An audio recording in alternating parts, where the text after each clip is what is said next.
Bom dia.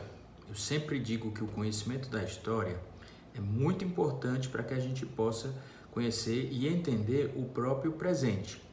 Então, eu estava pesquisando um jornal carioca, chamado O País. Esse jornal circulou na capital do Brasil, que era o Rio de Janeiro, nas décadas de 1910, 1920, e tem um acervo muito bem preservado na internet. E é disponível para todos que queiram pesquisar. E nesse jornal a gente tem, principalmente nas edições de 1918, nas edições de 1919, um cronograma, um diário muito bem documentado de como foi a pandemia da gripe espanhola aqui no Brasil. Então, se a gente comparar as notícias da época com as notícias da época de hoje, a gente vai ver que está tudo lá.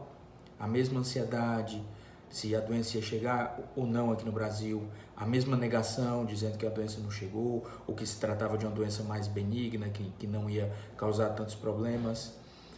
Os mesmos problemas sociais, o mesmo debate entre fazer uma quarentena, fechar tudo, ou preservar a economia, preservar os empregos.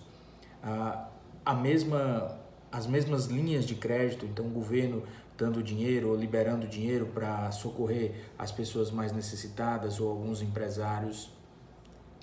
A mesma questão dos médicos, a falta de médicos, se os médicos estavam ficando doentes também, não podiam mais atender, e houve também igualmente um colapso, uma falência no sistema de saúde.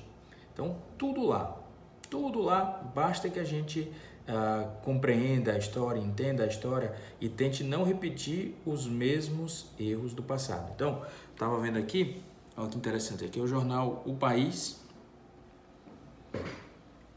Aí você vê as notícias da influência espanhola, das curas. Então, por exemplo, esse professor italiano, ele disse que tinha visto o bacilo, na verdade era um vírus, né?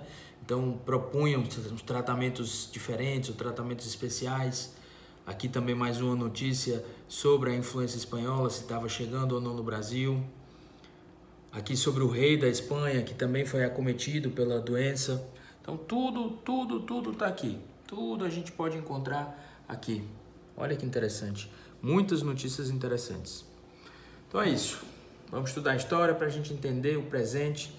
E como um spoiler do futuro, a gente viu que superamos a crise da gripe espanhola, superamos a crise econômica que veio, em 1929 veio outra crise econômica, superamos também, assim como nós vamos superar a crise de hoje.